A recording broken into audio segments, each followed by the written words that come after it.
Hello friends, welcome back. उत्तम Singh academy आप सभी का स्वागत है। अभी हम डाइजेशन पढ़ रहे थे हमारे नीट और नर्सिंग के सिलेबस में। तो अभी हमने डाइजेशन देखा तो उसमें हमने देखा कि कई कंपाउंड्स बने हैं, जैसे कि अमीनो एसिड बना है, फैटी एसिड और ग्लिसरॉल बना है, और हमारा ग्लूकोज, फ्रक्टोज और गैलेक्टोज बना है। अब हमें उन सभी के एब्जॉर्प्शन देखने हैं। तो एब्जॉर्प्शन समझने से पहले आपको ये पता होना चाहिए कि हमारे स्मॉल इंटेस्टाइन में कौन से स्ट्रक्चर्स होते हैं जो उस एब्जॉर्प्शन को करवाते हैं। तो हम ओवरऑल, अभी मैंने स्मॉल इंटेस्टाइन की एनाटॉमी पहले नहीं पढ़ाई थी, छोड़ दी थी, तो उसको मैं अभी पढ़ाऊंगा ताकि आप उसको लिंक कर सकें एब्जॉर्प्शन के साथ। तो सबसे पहले हम देखेंगे कि जो हमारे स्मॉल इंटेस्टाइन है या फिर पूरा का पूरे स्ट्रक्चर को हम क्या बोलते हैं, ट्यूब के जैसे एलिमेंट्री कैनाल। तो एलिमेंट्री कैनाल है, उसको अगर हम कट करके देखें तो उसमें लेयर्स कितनी पाई जाती है। जैसे कि आप इस डायग्राम को देखिए, आप ऐसा मान लीजिए जैसे कि हमारी स्मॉल इंटेस्टाइन ये ट्यूब थी एक पूरी। अब मैंने इस ट्यूब को ऐसे काटा और सामने से देखा तो आपको इस तरह दिखेगा। अब इस तरह दिखेगा तो बाहर की जो लेयर्स रहती हैं या बाहर की जो लेयर रहती है उसको अपन नाम देते हैं सिरोसा। ये फाइब्रस लेयर रहती है और इसको प्रोटेक्ट करती है।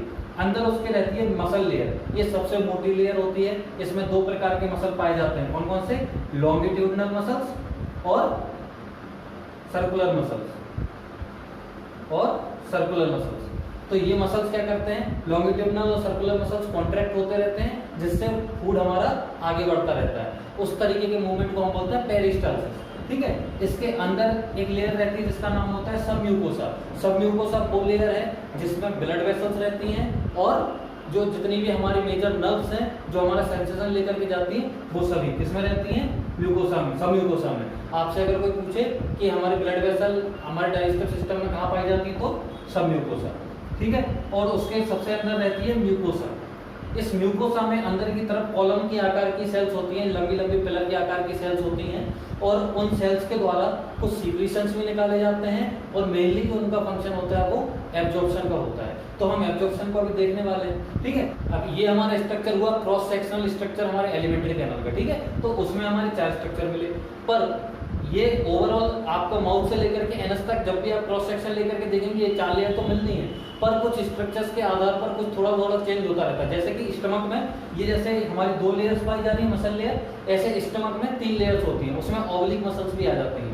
तो आपको मोटा मोटी इतना याद रखना है कि एलिमेंट्री कैनाल में हमारे 4 लेयर्स होती हैं। बाहर वाली सिरोसा जो प्रोटेक्शन करेगी, फाइब्रस रहती है, उसके अंदर मसल लेयर जिसमें 2 प्रकार की मसल्स हैं, लॉन्गिट्यूडनल मसल फाइबर और सर्कुलर मसल फाइबर। उसके बाद है सबम्यूकोसा जिसके अंदर नर्व्स और ब्लड वेसल्स रहती हैं, और सबसे अंदर है म्यूकोसा। म्यूकोसा के अंदर लॉन्गिट्यूडनल सेल्स रहती हैं। अब अगर हम इसको स्पेसिफिकली म्यूकोसा की बात करें स्मॉल इंटेस्टाइन के अंदर, किसके अंदर, स्मॉल इंटेस्टाइन में, तो उसको हम इस तरीके से देखेंगे। अभी हमने क्या किया था, जैसे ये एलिमेंट्री कैनाल है, इसको हमने यहाँ से कट करके सामने से देखा था। अब हम क्या करने वाले हैं, अब हम इसको इस तरीके से कट करेंगे और फ्रंट से देखेंगे। हम इसको लंबे में काटेंगे और सामने से देखने वाले हैं, तो हमें ऐसा दिखेगा। तो बाहर वाली कवरिंग कौन सी रहेगी, सिरोसा। उसके अंदर कौन सी रहेगी, मसल लेयर। उससे अंदर कौन सी रहेगी, सबम्यूकोसा। और सबसे अंदर कौन सी रहेगी, म्यूकोसा। तो हमने यहाँ म्यूकोसा को बड़ा करके देखा है। अब म्यूकोसा को जब हम बड़ा करके देखेंगे तो इसमें हम पाएंगे कि ये कोलमनर सेल से बनी हुई है। किससे बनी हुई है, कोलमनर सेल्स। ये कॉलम के आकार की सेल्स होती हैं, लंबी लंबी सेल्स होती हैं, उनसे बनी। और साथ में ये जो सेल्स हैं इनके ऊपर कुछ स्ट्रक्चर्स पाए जाते हैं उंगलियों के आकार के, फिंगर लाइक स्ट्रक्चर्स। इनको अपन बोलते हैं बिलाई। क्या बोलते हैं, बिलाई। तो ये बिलाई की उपस्थिति के कारण, मतलब ड्यू टू प्रेजेंस ऑफ बिलाई, इस तरीके के बॉर्डर को अपन बोलते हैं ब्रश बॉर्डर एपिथेलियम। क्या बोलते हैं, ब्रश बॉर्डर एपिथेलियम। अब ये ब्रश बॉर्डर एपिथेलियम का काम क्या है, देखिए अगर मान लीजिए ये वाली सेल इस तरह फ्लैट होती तो इसका सरफेस एरिया कम होता, पर ये जो बिलाई बनी इसके कारण क्या हुआ कि क्रिप्स और बेलिस बन गए। तो उससे क्या हुआ कि इसके सरफेस एरिया बढ़ गया। जितना ज्यादा सरफेस एरिया उतना अच्छा एब्जॉर्प्शन। कैसे होता है मैं बताता हूं।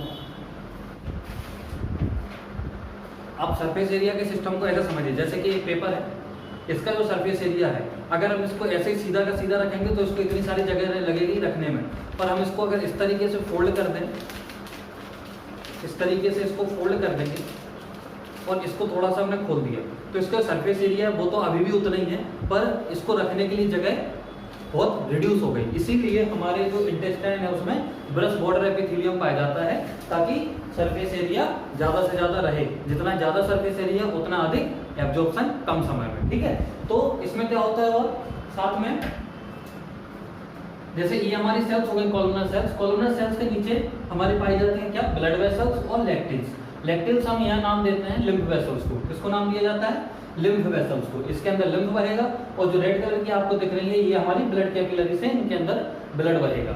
अब एब्जॉर्प्शन कैसे होता, तो अलग अलग चीजों का अलग अलग एब्जॉर्प्शन है। जैसे प्रोटीन की अगर हम एब्जॉर्प्शन की बात करें उसका मैकेनिज्म अलग है, कार्बोहाइड्रेट की बात करें उसका अलग है, और ऐसे ही लिपिड का अलग है। तो हम एक एक से सबका एब्जॉर्प्शन देखने वाले हैं।